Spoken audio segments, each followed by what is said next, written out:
Welcome to Second Take, the show that focuses on the issues behind the news. Mining Weekly editor Martin Creamer joins me today to unpack the latest news in the mining industry. Welcome, Martin. Thanks, Stephanie.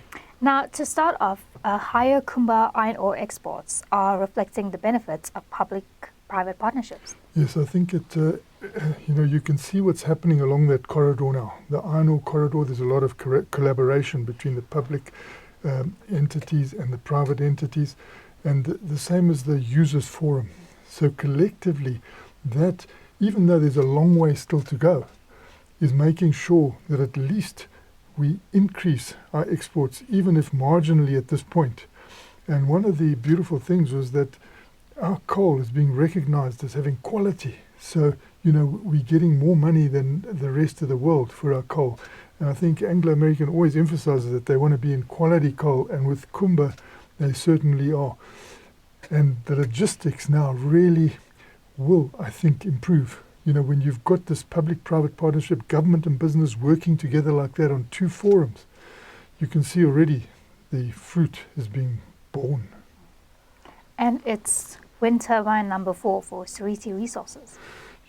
I think Seriti Resources really need a big pat on the back.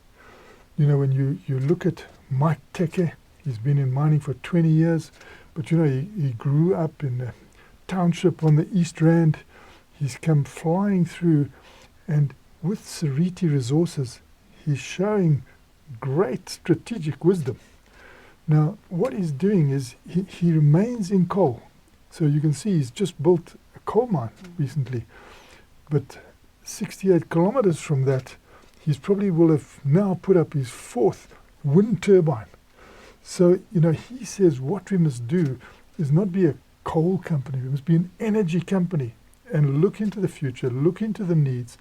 We do know that, the renewables alone are unlikely to employ all those people in Mpumalanga that are moving out of coal, or where the coal ceases to be productive.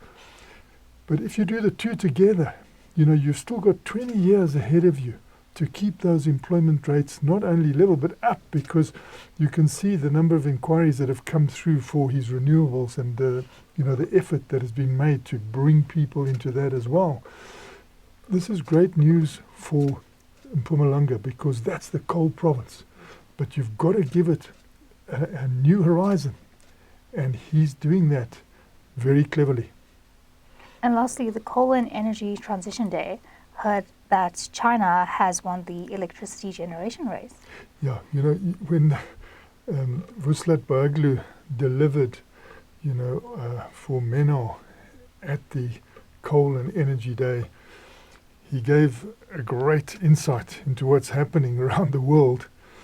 But he also spoke of China's electricity generation at the moment being bigger than the United States, being bigger than Europe, and I think he said India as well. So put that together, China is bigger. So, they've realized that we are entering a new phase in energy. And earlier on, he gave people that had been on video, that are former top executives at Google and other places, coming through and saying, with these new data centers around the world, one data center, or the size of these data centers, are equivalent to about 100,000 households. And they're coming through at a heck of a rate.